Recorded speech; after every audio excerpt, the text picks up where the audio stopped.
يلا يلا استنيتي كده على الحيطه واطلعي. اطلعي يلا. اطلعي، انت عارفه انا ما بقدرش اطلع سلالم عشان قلبي. اطلعي يلا. اطلعي اطلعي وانا هقوم بقى وانا هخش اكلم جوزك. يا لهوي يا لهوي يا لهوي يا لهوي، اعمل ايه دلوقتي؟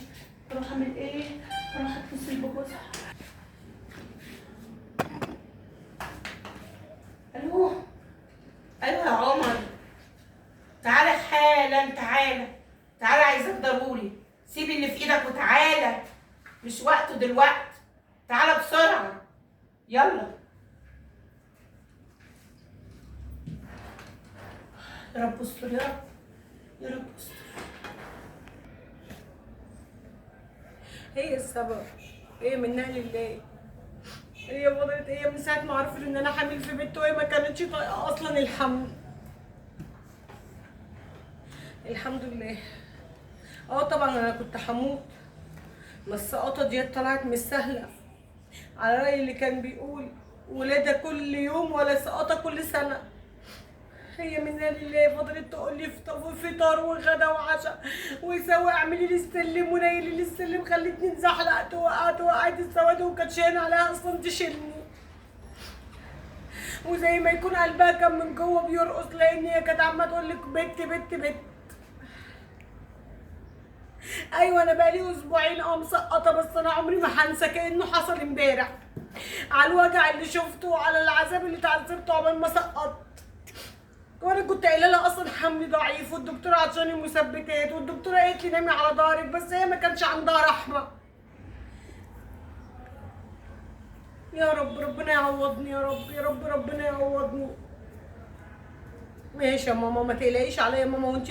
وانت مسافره كده ماما، انا عارفه انت لو كنتش موجوده هنا اهوت كنت مش هتسيبيني، بس انا عارفه ان انت مسافره عند اختي، انا عارفه.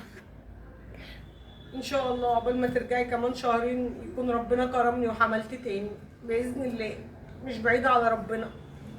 ماشي يا ماما، خلي بالك على نفسك وسلمي لي على هند. سلام.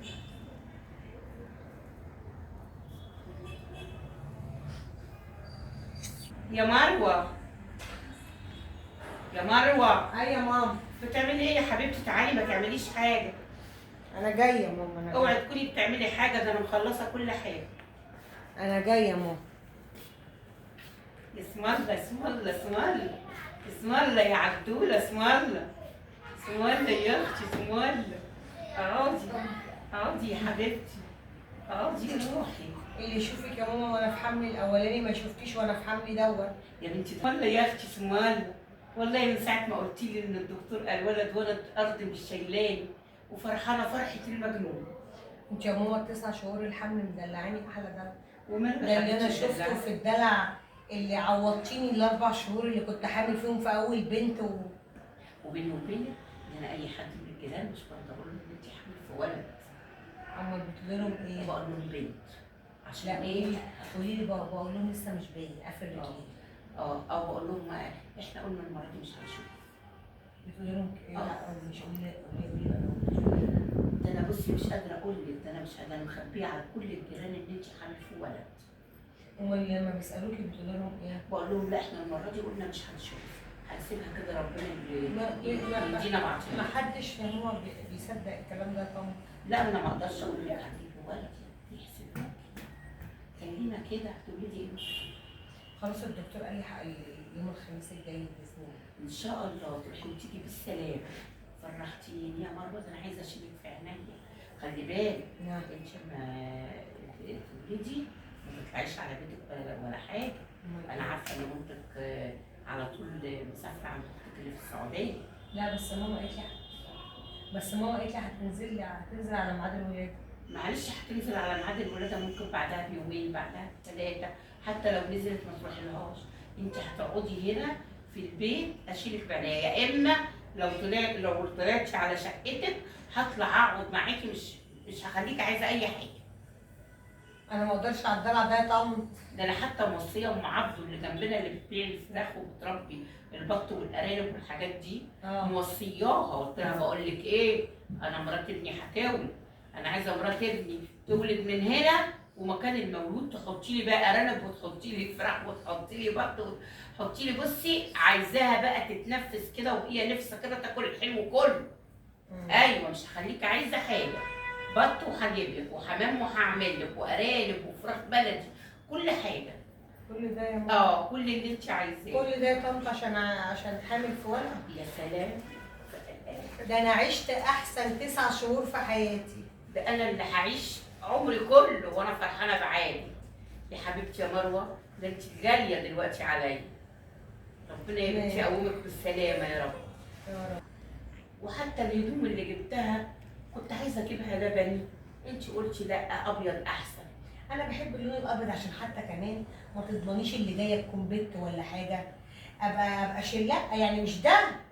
يعني لما احمل مره كمان. اصلك يعني كده. لا، فالابيض بينفع بقى بنت ولد ما بتفرقش. يا حبيبتي.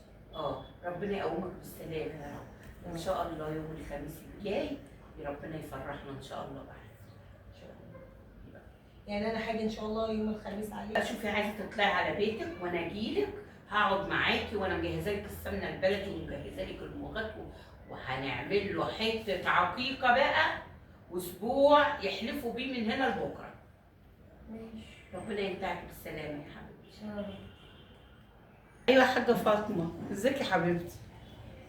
ايوه طبعا، مش خالتها والخاله دي زي الام. ايوه عارفه والله انك فرحانه لها. طبعا هتجيب لي، جابت لي عادل، الدنيا مش سايعاني انت حابه تقولي فيها؟ ده انا حاسه ان انا طايره من على الارض طير. والله كنت مستنياه بفارغ الصبر. ده باين عليه بيعيط ولا ايه؟ طيب معلش، بصي حبيبتي هقفل معاكي عشان اقوم اشوفه، الا سامعه صوته بيعيط باين. يلا سلام. سلام يا حبيبتي، مستنيينك في العقيقه. ها يلا سلام.